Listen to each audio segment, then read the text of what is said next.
Dzień dobry, w dzisiejszym odcinku chciałbym Wam powiedzieć co nieco na temat najnowszych słuchawek od Huawei'a, a konkretnie modelu FreeBuds Pro.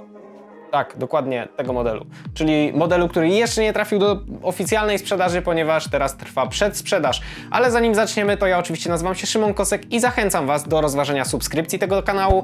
Jeżeli Wam się podobają moje filmy, no to naprawdę będę za to ogromnie wdzięczny. Jeżeli klikniecie tam tą subskrypcję, klikniecie dzwoneczek, udostępnicie to komukolwiek, naprawdę będzie to znaczyło dla mnie wiele. Także nie przedłużając, zaczynajmy. Zapraszam.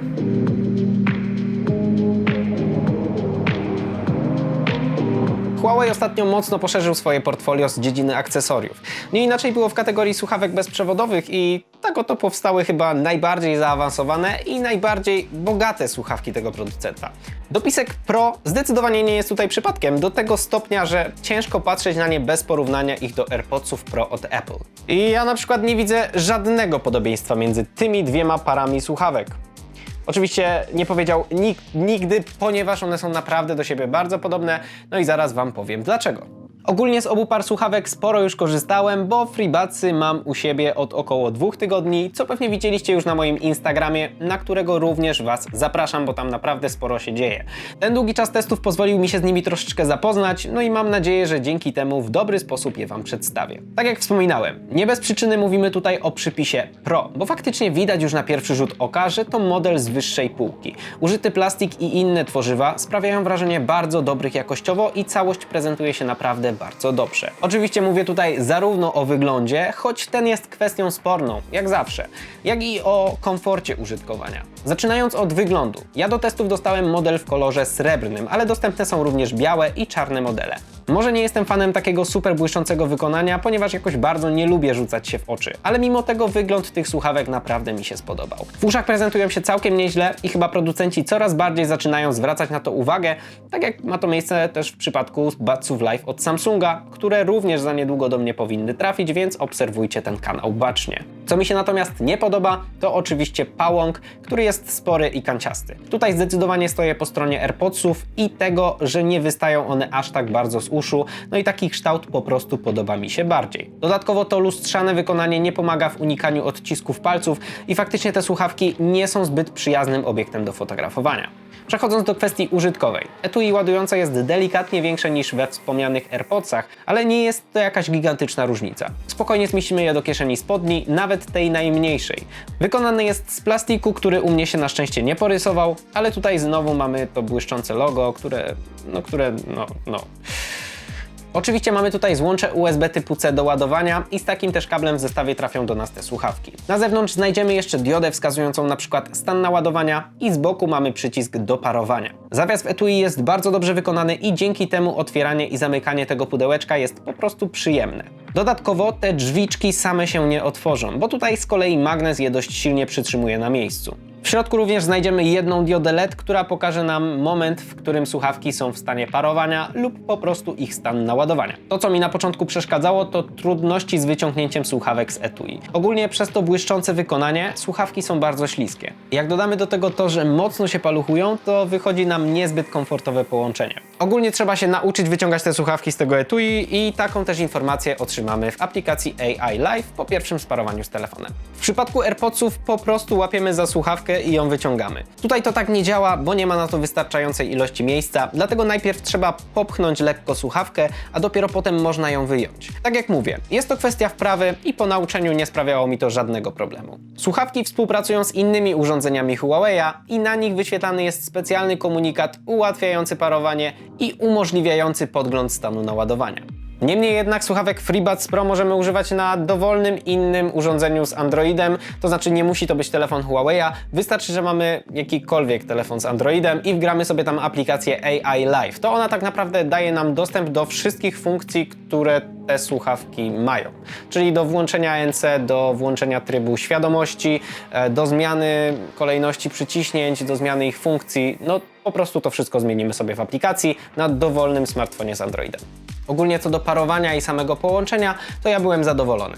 Jednocześnie słuchawki możemy sparować z aż 2 urządzeniami i szczerze mówiąc to zdarzało mi się wykorzystywać taką możliwość. Nie da się niestety odtwarzać dźwięków z 2 urządzeń naraz, ale w sytuacji gdy pracujemy na komputerze i ktoś do nas zadzwoni, to bez przeszkód możemy szybko odebrać połączenie i rozmawiać przez słuchawki. Co do zasięgu, to uważam, że jest całkiem niezły i w swoim domu spokojnie mogłem się oddalić od telefonu na jakieś 15 metrów, łącznie z przemieszczaniem się między kondygnacjami. Na świeżym powietrzu ten zasięg powinien być jeszcze większy, ale co do stabilności, to nie miałem żadnych problemów z przerywaniem muzyki podczas jazdy na moim One Wheelu czy zwykłego spacerowania.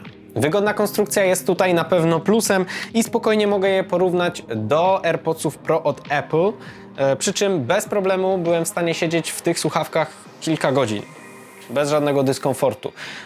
Ale faktycznie może te kilka godzin to trochę przesada i autentycznie byłem w stanie siedzieć w nich gdzieś tak około 3-3,5 godziny, bo de facto na tyle pozwalała mi bateria, no i po tym czasie musiałem je po prostu wsadzić z powrotem do etui ładującego, żeby je naładować.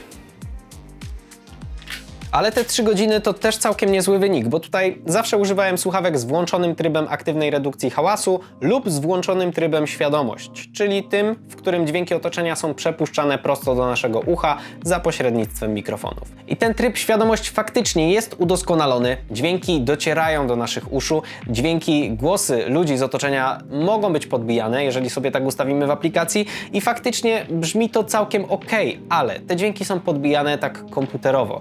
I nie wiem, czy wiecie, o co mi chodzi, aczkolwiek jeżeli ktoś z Was korzystał kiedyś z słuchawek od Apple, czyli AirPodsów Pro od Apple, no to po wsadzeniu tych słuchawek do uszu i odpaleniu tego trybu świadomości możemy tak naprawdę zapomnieć, że mamy je w uszach, bo ten dźwięk jest w miarę naturalny, naprawdę jest bardzo przyjemny.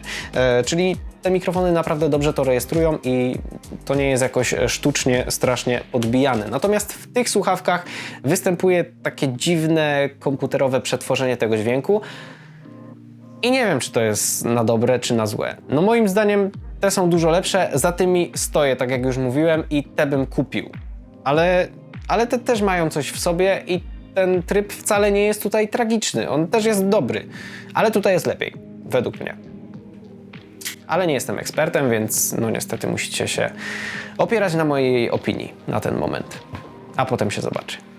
Ale wracając, jest też kilka trybów modyfikacji, zarówno trybu ANC, jak i świadomości, więc tutaj można się tym pobawić tak, aby każdy był zadowolony. Jeżeli chodzi o sterowanie, to również w aplikacji znajdziemy pełny opis funkcji, ale co najważniejsze to nowy sposób sterowania. Nowy dla Huawei'a, ale stary dla Apple. Tak, słuchawkami teraz steruje się poprzez uszczypnięcia i uważam, że jest to zmiana na duży plus. Dzięki temu unikamy przypadkowych dotknięć i działa to naprawdę dobrze. Po uszczypnięciu każdego z pałąków poczujemy taką delikatną wibrację, dzięki czemu wiemy, że dotyk został rozpoznany. Sprawia to wrażenie takiego przycisku fizycznego, ale de facto żadnego fizycznego przycisku tu nie ma. Coś, co mi się jeszcze spodobało, to kontrola głośności. Każdą słuchawką możemy przyciszyć lub pogłośnić dźwięki, na przykład w naszym telefonie, i jest to w miarę komfortowe. Dokonuje się tego poprzez przeciąganie palcem po pałąku i ten system mnie do siebie przekonuje. No i przejdźmy w końcu do dźwięku. Według ekspertów prawdopodobnie dalej ten dźwięk nie jest lepszy od AirPodsów Pro od Apple, ale tak jak mówiłem, ja nie jestem ekspertem i tutaj mogę Wam powiedzieć, że mi ten dźwięk naprawdę bardzo się podoba. Jest przyjemny, ten zakres cały jest szeroki, czuć głębię, bas jest całkiem fajny, no i ogólnie do takiej muzyki popowej, rockowej czy nawet dubstepowej, której ostatnio zacząłem słuchać, no te słuchawki po prostu się sprawdzały, więc osobiście z czystym sumieniem mogę Wam je polecić do słuchania muzyki. Grają one głośno i ogólnie nie miałem problemu z dostosowaniem tej głośności w różnych warunkach, nawet podczas przejażdżek na desce.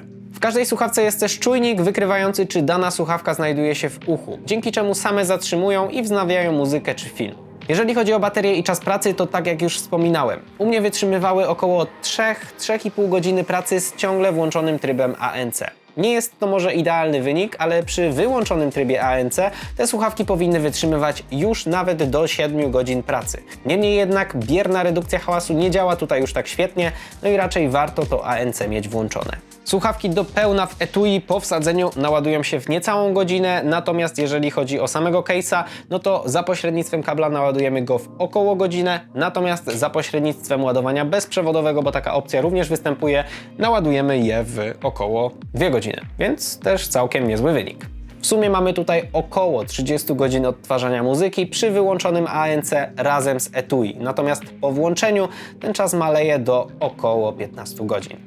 No i jeszcze jedną z ważniejszych funkcji tych słuchawek oczywiście są mikrofony, a dźwięk rejestrowany przez nie brzmi tak, jak teraz możecie usłyszeć, więc nie jest wcale bardzo źle. Wydaje mi się, że nawet jest całkiem fajnie, one też fajnie radzą sobie z redukcją hałasów w otoczeniu, no i również w trybie aktywnej redukcji hałasu bardzo fajnie izolują nas od wszystkiego, co się dookoła nas dzieje, więc naprawdę bardzo fajnie mogą się tutaj sprawdzić, tylko trzeba pamiętać, że z włączonym ANC one wytrzymują na jednym naładowaniu tak około 2,5-3 godzin. Także jeżeli korzystacie z nich podczas nauki zdalnej czy pracy zdalnej, to warto pamiętać o tym, że co jakiś czas trzeba je wsadzić do tego etui ładującego, no bo ja testując je ostatnio na Microsoft Teams, na spotkaniach, które trwały zdecydowanie dłużej, miałem takie momenty, że one po prostu się upominały o ładowanie, no i musiałem sobie zamienić te słuchawki na inne.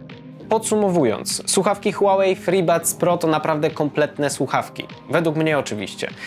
Ciężko mi jest tutaj znaleźć jakiekolwiek konkretne braki. To, czego się czepiam, takie wady jak na przykład plastikowe, śliskie wykonanie, błyszczące wykonanie. Okej, dla mnie to jest wada, ale dla kogoś innego nie musi być. No i w sumie to jest jedyne, do czego bym się na ten moment doczepił. Mamy tutaj bogatą gamę trybów ANC, mamy podbicie głosów ludzi w otoczeniu, mamy szeroki zakres sterowania dotykowego, całkiem ładny wygląd, świetny dźwięk i bardzo dobre mikrofony. Najważniejszą zaletą według mnie jest to, że te słuchawki na Androidzie pozwolą nam skorzystać ze wszystkich ich funkcji. Nie jest tutaj tak jak z AirPodsami Pro, gdzie tak naprawdę do androidowego telefonu otrzymujemy tylko garstkę możliwości, które te słuchawki oferują. Niestety patrząc na całokształt nie dziwi również cena, czyli w chwili obecnej jakieś 849 zł w przedsprzedaży, która trwa do 30 października bodajże i jeżeli sobie zamówicie taki zestaw tych słuchawek, to jeszcze dostaniecie możliwość kupienia opaski od Huawei'a, a konkretnie modelu Band 4 Pro za złotówkę. Więc jest to fajny zestaw. Wydaje mi się, że warto sobie obczaić, bo obniżycie jeszcze wartość tego jakby zamówienia, więc zajrzyjcie do linku oczywiście pod tym filmem. Natomiast później, po przedsprzedaży, czyli w normalnej sprzedaży, jeżeli te słuchawki trafią do takiej normalnej sprzedaży, no to wtedy mają kosztować nawet bodajże coś koło 1000. I za 1000 zł nie wiem, czy bym je kupił. Ale na ten moment nie muszę nad tym myśleć. Bo nie wiadomo, czy tyle będą kosztować, więc koniecznie, jeżeli się nad nimi zastanawiacie, no to zajrzyjcie do linku pod tym filmem i tam sobie sprawdźcie aktualną cenę. Jak zawsze tam właśnie umieszczam aktualne ceny. Natomiast co jeszcze chciałem Wam powiedzieć? Aha, no jeżeli macie jakiekolwiek pytania do tego produktu, bo jeszcze chwilę prawdopodobnie będę je mieć u siebie. Jeżeli macie jakieś pytania, czegoś tutaj nie powiedziałem, czy chcecie po prostu ze mną porozmawiać, to śmiało komentujcie. Śmiało też piszcie do mnie na innych moich social mediach, do których linki znajdziecie w opisie tego filmu i szczególnie polecam Wam Instagrama, bo tam staram się w miarę możliwości na bieżąco odpisywać. Natomiast jeżeli film Wam się podobał, to będę ogromnie wdzięczny za lajki, suby, share'y, dzwoneczki, za wszystko. Naprawdę będę Wam za to ogromnie wdzięczny, więc zapraszam tam, klikajcie, lajkujcie i tak dalej. Dziękuję bardzo za obejrzenie tego odcinka. No i standardowo, widzimy się w kolejnym. Do zobaczenia. Cześć!